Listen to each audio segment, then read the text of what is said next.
मित्रों, आपका स्वागत है आपके YouTube channel commerce class hashtag with Vijay sir में।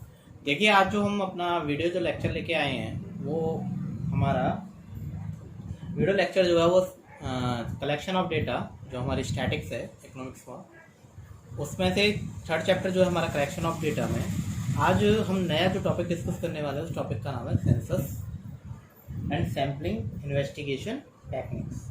तो आज सेंसस मेथड से हम डिस्कस करेंगे। इसमें सैम्पलिंग और सेंसस मेथड्स को किस तरीके से डिस्क्राइब किया गया है, क्या क्या चीज़ें इसमें रखी गई है। चलिए ज़्यादा समय ना बर्बाद करते हुए आइए स्टार्ट करते हैं सेंसस मेथड को।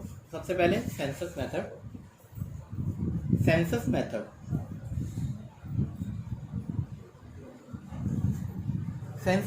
एक्चुअली में होता क्या है। Census method when the statistical investigation is conducted wherein the data, लिख लेता हूँ मैं sir, when a statistical investigation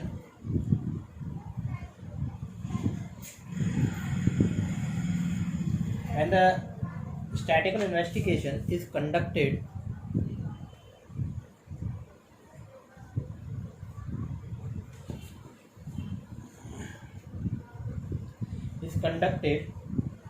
from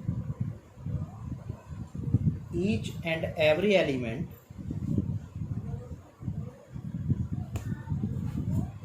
of the population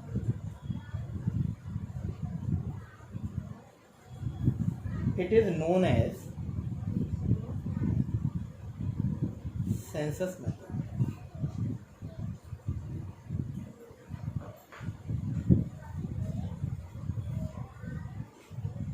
यानी कि अगर बात करें जब कोई स्टैटिकल इन्वेस्टिगेशन कंडक्टेड किया जाता है, ठीक है, डाटा कलेक्ट किया जाता है ईच एंड एवरी पॉपुलेशन का, ठीक है, किसी पॉपुलेशन का, ध्यान रखिएगा किसी भी पॉपुलेशन का जो जनगणना वगैरह ये सब होती है, कौन सा मेथड होता है। तो इसमें this method is adopted the investigation of limited and intensive study of population is required. जहाँ हमें पॉपुलेशन की स्टडी वगैरह करनी है, ठीक है, यहाँ जनगणना वगैरह की बात करनी है, तो उस जगह ही आता है हमारे कौन सा सेंसस मेथड। हाईली ट्रेन और इन्वेस्टिगेशन।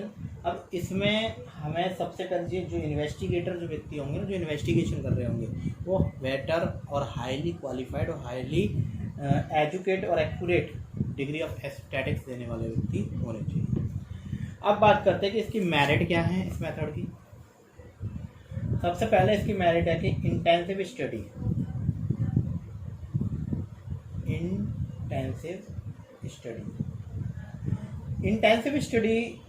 इस वजह से बोलते हैं इसे क्योंकि इसमें जो हम स्टडी करते हैं वो it provide the intensive and in depth information. जो इन डेप्थ इन्फॉर्मेशन मिलती है हमें, ठीक है, स्टडी जो भी हमें मिलती है, हम जो भी स्टडी करते हैं, जो हमारा इंटेंसिव होता है उसमें इन डेप्थ इन्फॉर्मेशन को कवर करना होता है। ध्यान रखिएगा, in depth information covering main चीज़ है इसमें। क्या in depth information, in depth की इंफॉर्मेशन को हम कवर करें, ठीक है। अब इसके बाद देखिए हाई डिग्री ऑफ एक्यूरेसी। हमारे पास दूसरी चीज़ आती है डिग्री ऑफ एक्यूरेसी। जब व्यक्ति पर्सनली जाके व्यक्तियों से मिलेगा तो एक्यूरेसी भी कैसी होगी, अच्छी होगी। सीधी बात है, जब जनगणना वाले घर पे हम लोगों के आते हैं तो क्या करते हैं, हमारे फैमिली में हर व्यक्ति के हर घर पे जाके पूछते हैं ना कितने लोगों का है आपकी फैमिली में, कितने क्या क्या हैं, ठीक है। तो ये investigation high degree of accuracy आती है इसमें। थर्ड पॉइंट आता है इसमें suitability for method, suitability of the method. This method is suitable when the different item of population are not homogeneous. यानी कि एक जैसी पॉपुलेशन ना हो, कहीं अलग अलग तरीके के लोग पाए जाते हैं, अलग अलग तरीके से लोगों को डिस्क्रिमिनेशन हो जाए, होमोजीनियस जैसी ना हो, वहाँ ये इसकी सूटेबिलिटी होगी। तो इसकी कुछ डिमेरिट भी है। डिमेरिट में पहला आता है एक्सपेंसिव। ये बहुत ज़्यादा खर्चीली होती है क्योंकि व्यक्ति जाएगा, टाइम भी बहुत ज़्यादा लगेगा, इसमें खर्चा भी बहुत ज़्यादा आता है, कभी डोर टू डोर करनी पड़ती है। सेकेंड पॉइंट आता है need more time and man power. इसमें ज़्यादा से ज़्यादा व्यक्तियों की मोर टाइम मैन पावर, ज़्यादा से ज़्यादा व्यक्तियों की ज़रूरत पड़ती है, ज़्यादा से ज़्यादा मैन पावर की जरूरत, ठीक है, टाइम भी बहुत ज़्यादा लगेगी। इन एप्लीकेबिलिटी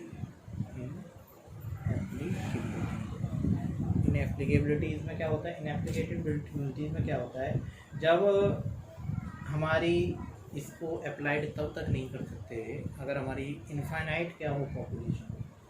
अगर हमारी इनफाइनाइट पॉपुलेशन हो तो इसको हम अप्लाई, ठीक है। इसके बाद में आता है हमारे पास sampling.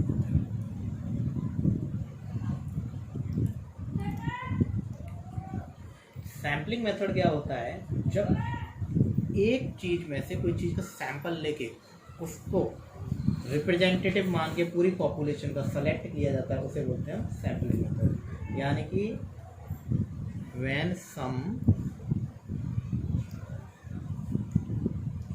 Representative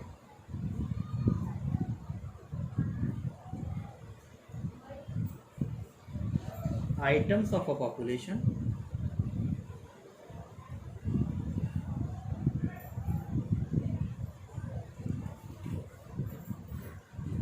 are selected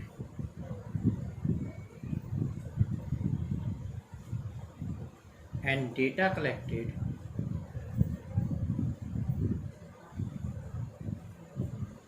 from these items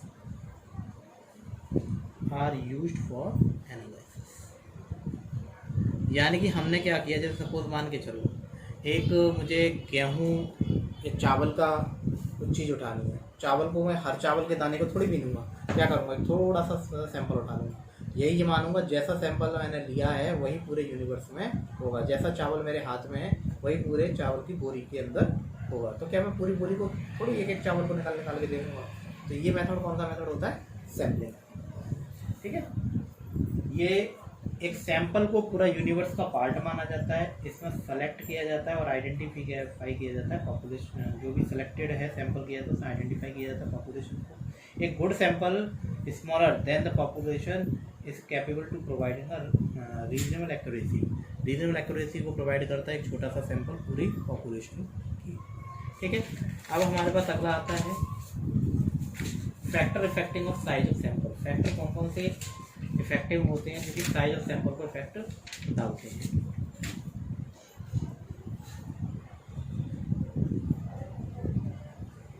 तो फैक्टर इफेक्टिंग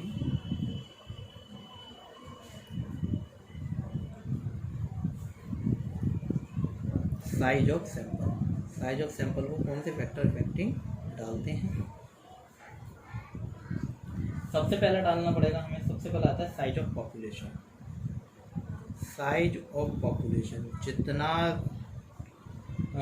बड़ा सैंपल होगा, सॉरी पॉपुलेशन होगा, उसका उतना ही बड़ा आपको सैंपल लेना पड़ेगा। छोटे सैंपल में एक्यूरेसी कम चांसेस।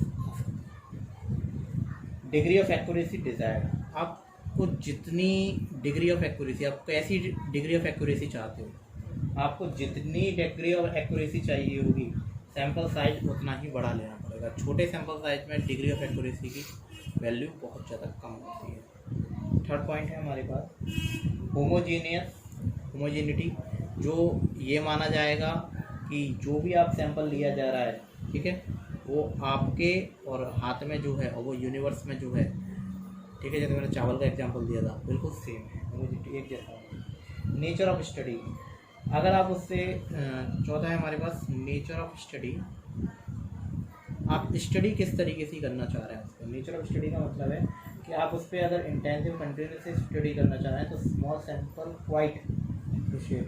अगर आप कॉन्ट्रेरी और अनरिपीटेड एक्सटेंसिव करना चाह रहे हैं, बड़ी स्टडी करना चाहते हैं, तो आपको एक लंबा बनाना पड़ेगा। फोर्थ आता है रेस्पॉन्डेंट नेचर। रेस्पॉन्डेंट नेचर,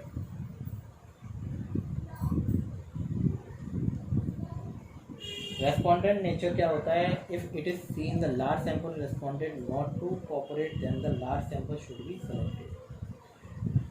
अगर हम देखें तो हमारा लार्ज सैंपल जो भी रेस्पॉन्डेंट हमने लिया है वो जरूरी नहीं है वो कोऑपरेट करेगा, then the large sample should be selected. कोई जरूरी नहीं है कि हम जो रेस्पॉन्डेंट नेचर है वो ऐसा ही होगा, कुछ चीज़ें ऐसी भी चेंजेस हो सकती हैं, दिखाया कुछ जाता है, दिया कुछ जाता है। इसके बाद में हमारा आता है रिक्वेस्टीज ऑफ गुड सैंपल। एक गुड सैंपल की क्या रिक्वायर्टीज होती है? First, representative. ये अपने आप में क्या होता है? रिप्रेजेंटेटिव। यूनिवर्स को डिफाइन करता है, एक छोटा सा सैंपल ही पूरे यूनिवर्स को डिफाइन करता है कि ऐसा ही इसमें होगा और ये ऐसा है। एडिक्वेसी। एडिक्वेसी कहती है कि पॉपुलेशन, जो भी आपने characteristic of population are represented by the sample must be adequate. जो भी आपने दिया गया है वो बिल्कुल सेम उसी तरीके का फॉलो कर रहा है। थर्ड पॉइंट आता है होमोजेनिटी, एक जैसा। ठीक है, होमोजेनिटी इसमें क्या हो रहा है? पॉसिबल होता है कि जो पॉपुलेशन से सैंपल दिया गया है वो बिल्कुल होमोजीनियस होगा, बिल्कुल सेम ही होगा।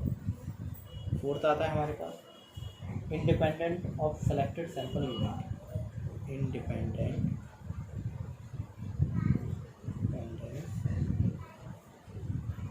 Of selected sampling units. The selection of various item of population in the sample should be done independently of the each other। मैंने बिल्कुल अलग तरीके से आप सेलेक्ट कर सकते हो, जो भी है इसमें कोई भेदभाव नहीं कि नहीं इसमें से उठाओगे। जहाँ इंडिपेंडेंस है, एक दूसरे से बिल्कुल स्वतंत्र, आप एक अलग तरीके से उठा सकते हो जो आपकी मर्जी है। अगला आता है हमारे पास में, पाँचवा आता है मैच विद ऑब्जेक्टिव इन्वेस्टिगेशन। आप जिस ऑब्जेक्टिव मैच करना चाह रहे हो, किस ऑब्जेक्टिव से इन्वेस्टिगेशन करना चाह रहे हो, ठीक है, वो बिल्कुल करेक्ट पिक्चर हो रहा है। To have a correct picture of problem under the investigation to important draw the sample keeping view objective. आपका बिल्कुल ऑब्जेक्टिव क्लियर होना चाहिए, आप किस व्यू ऑब्जेक्टिव से मैच करें। अगर वो मैच नहीं करता तो आपका सैंपल लेने का कोई फायदा नहीं है। गुड सैंपल कभी अच्छा हो सकता है, आपका जो ऑब्जेक्टिव है उससे बिल्कुल मैच करना चाहिए। ठीक है, नेक्स्ट हमारे पास आता है हमारे पास मेरिट। मेरिट क्या है? Merit of sampling method.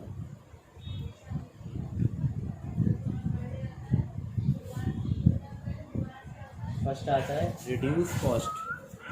Reduce cost को क्या करते हैं? कम से कम होती है। रिड्यूस कॉस्ट का मतलब ये एक इकोनॉमिकल होता है, ठीक है, कम से कम कॉस्ट लगती है। मोर economical then the census technique. Census में तो बहुत ज़्यादा पैसा लगता है, इसमें तो बहुत कम पैसा लगता है। ठीक है, ग्रेटर स्पीड, उसमें स्पीड और टाइमिंग बहुत ज़्यादा की ज़रूरत होती है। ग्रेटर स्पीड, एक बहुत ज़्यादा स्पीड की ज़रूरत होती है। ग्रेटर स्पीड में बहुत ज़्यादा स्पीड की ज़रूरत होती है। थर्ड है ग्रेटर एक्यूरेसी। एक्यूरेसी बिल्कुल करेक्ट तो नहीं हो सकती, लेकिन ग्रेटर हो सकती है, अपने आप में मैक्सिमम हो सकती है। ठीक है, जो भी आपने दिया है साइंटिफिकली और केयरफुली अगर इस चीज़ को कंपेयर कर रहे हो, अगर सेंसर प्रोसीजर से जो भी आपने लिया है वो बहुत ज़्यादा क्या होगी? एक्यूरेसी के अकॉर्डिंग होगी। Greater scope,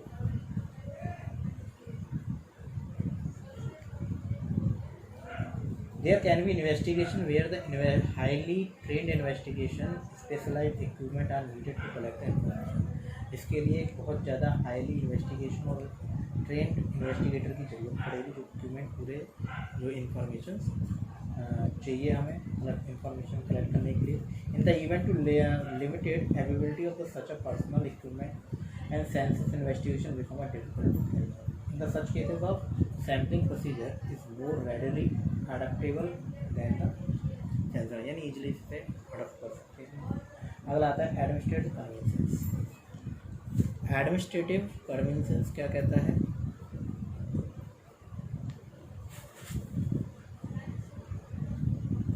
administrative conventions in the case of sampling scale of operation remain low level, so the planning organisation supervision जो भी कन्वेंशनली कर रहे हो मैनेज होना चाहिए और which lead to the administrative convention. ठीक है, जो भी आपने प्लानिंग ऑर्गेनाइजेशन किया है वो बिल्कुल कन्वेंशनली मैनेज होना चाहिए, तरीके से सिस्टमेटिक तरीके से काम होता है। इसके बाद में आता है हमारे पास अगला scientific approach.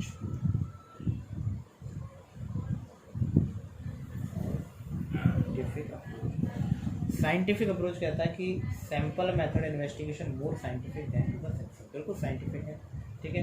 It is possible to determine the exact reality of its result, it may not be always possible in the.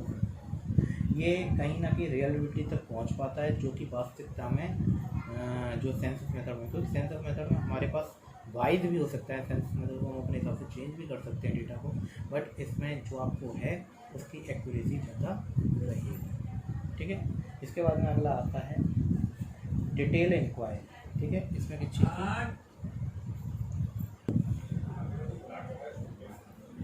Detail inquiry कहता है कि under sampling method number of unit of area study are small. ठीक है, it is collect detail in depth information about the under study, यानी कि आपके पास जो भी इंक्वायरी होगी वो इजीली डिटेल्ड होगी, छोटे से रूप में भी आप बहुत कुछ कर सकते हो। ठीक है, ये हमारी दो तरीके की होती है। ठीक है, जल्दी से मैं फटाफट से बता देता हूँ। एक सैम्पल रैंडम सैम्पलिंग होती है, इसके दो होते हैं, एक सिंपल रैंडम, दो मेथड है इसके, सिंपल रैंडम, और दूसरा है हमारे पास रिस्ट्रिक्टेड। ठीक है, ये अभी हम अगली वीडियो में इस चीज़ को पूरा डिस्क्राइब करेंगे।